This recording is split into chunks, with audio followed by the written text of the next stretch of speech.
O nosso texto, e os irmãos que estavam no acampamento já sabem disso, é o texto de Hebreus, capítulo 2. Hebreus, capítulo 2. Nós vamos do verso 10 ao verso 18. Porque convinha que aquele, por cuja causa e por quem todas as coisas existem, conduzindo muitos filhos à glória, aperfeiçoasse por meio de sofrimentos o autor da salvação deles. Pois, tanto o que santifica como os que são santificados, todos vêm de um só. Por isso é que ele não se envergonha de lhes chamar irmãos, dizendo: a meus irmãos declararei o teu nome, cantar-te-ei louvores no meio da congregação.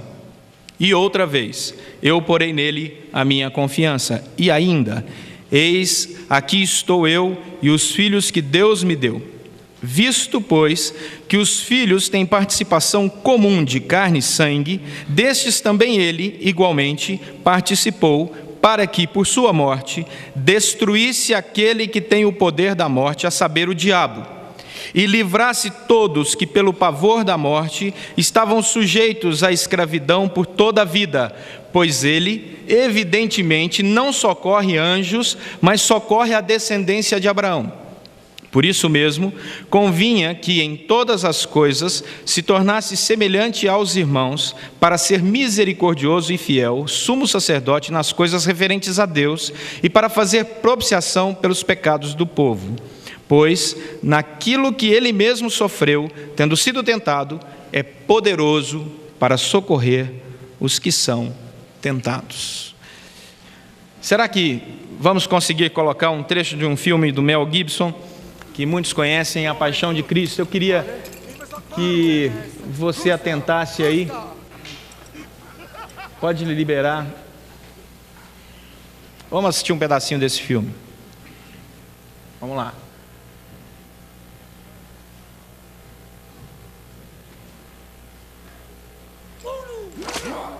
Ok.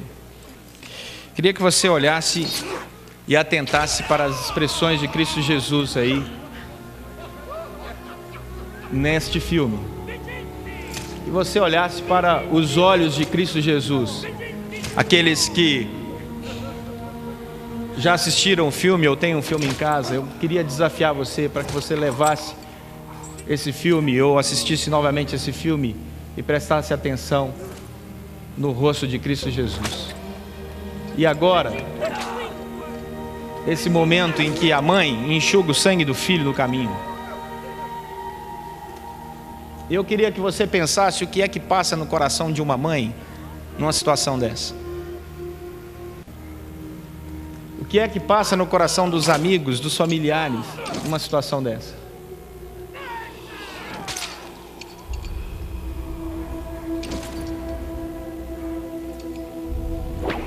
Nós vivemos uma época de muita comunicação por celular, vivemos uma época de muita comunicação pela internet, mas a verdadeira comunicação está no fundo do nosso coração. E ela pode ser vista no olhar daqueles que têm o seu olho brilhando de alegria ou cheio das lágrimas da tristeza.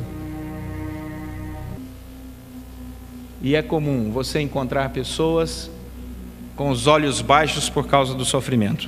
Só até aí, podemos parar o filme. E eu queria pensar um pouco com os irmãos aqui nessa noite sobre o sofrimento. Hoje é domingo de Páscoa, celebramos a ressurreição de Cristo Jesus e muitos de nós queremos experimentar a glória da ação do Espírito Santo e do Pentecoste. Mas nós devemos nos lembrar que para chegar no Pentecoste é preciso passar pela cruz. Para experimentar a unção especial de Deus é preciso também experimentar o sofrimento. E se tem algo que todos aqui já passaram nas suas vidas, ou estão passando, um ou outro aqui, não sei quantos estão passando nesse exato momento, é o sofrimento. Nós sofremos por causas diversas. Nós sofremos por causa da família. Nós sofremos por causa dos amigos, quando eles sofrem. Nós sofremos por causa dos irmãos da fé. Nós sofremos por pessoas desconhecidas que passam por tragédias e acompanhamos na televisão as tragédias e sofremos por eles. Nós sofremos pela fome no mundo, pelo Brasil, pelos problemas de saúde na nossa própria vida. Nós sofremos pelos problemas existenciais. Nós sofremos calados, mas sofremos. Ninguém aqui nessa noite pode dizer: eu nunca sofri. E às vezes o nosso sofrimento é compartilhado, 50%, 60%, 70%. Se você tem alguém que ama muito e que te conhece muito, ele pode chegar a 90%, mas existe uma parcela do nosso sofrimento. Existe uma área do nosso sofrimento que cala no nosso coração e ninguém vai entrar ali.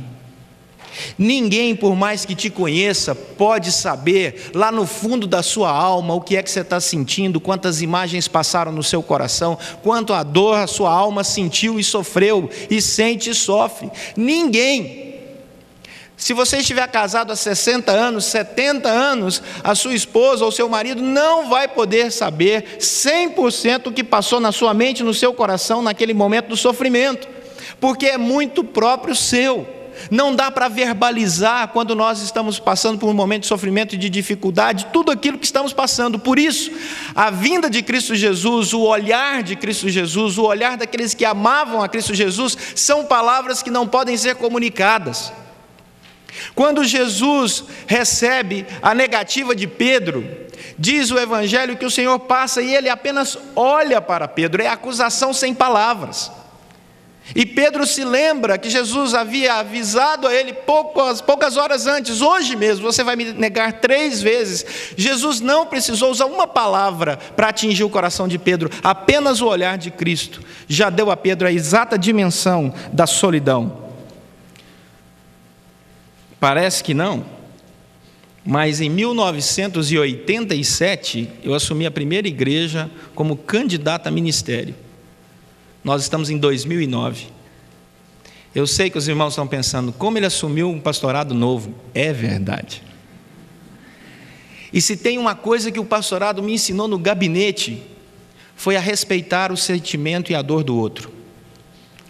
E eu sei quantas vezes tenho frustrado pessoas no gabinete pastoral, quando as pessoas chegam lá e dizem assim: sabe, pastor, ninguém pode entender o meu sofrimento. Eu olho para ela e digo: é verdade. E ela se assusta. Porque ela queria ouvir do pastor: não, eu como pastor, graduado, pós-graduado, mais de 20 anos de cadeira aqui, entendo você 100%, mas eu não posso mentir. Eu digo: é verdade. Sabe por quê? Porque o sofrimento, quando enfrentamos o sofrimento, ele nos conduz a uma dimensão de solidão. O sentimento nos isola.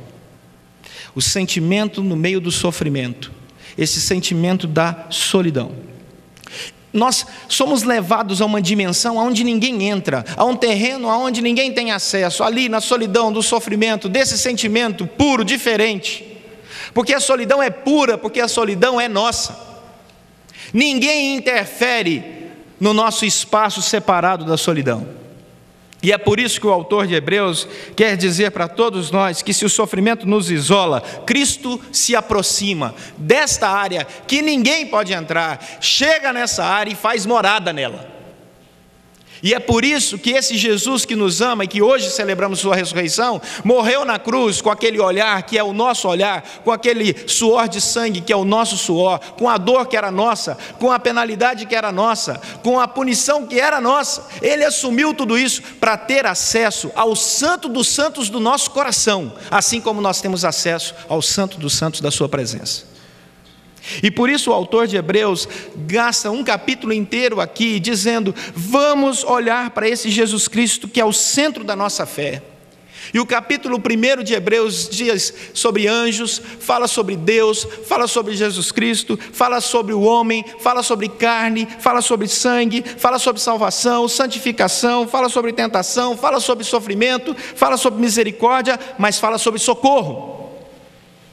Porque tudo isso faz parte dessa grande pintura de Deus sobre a nossa vida.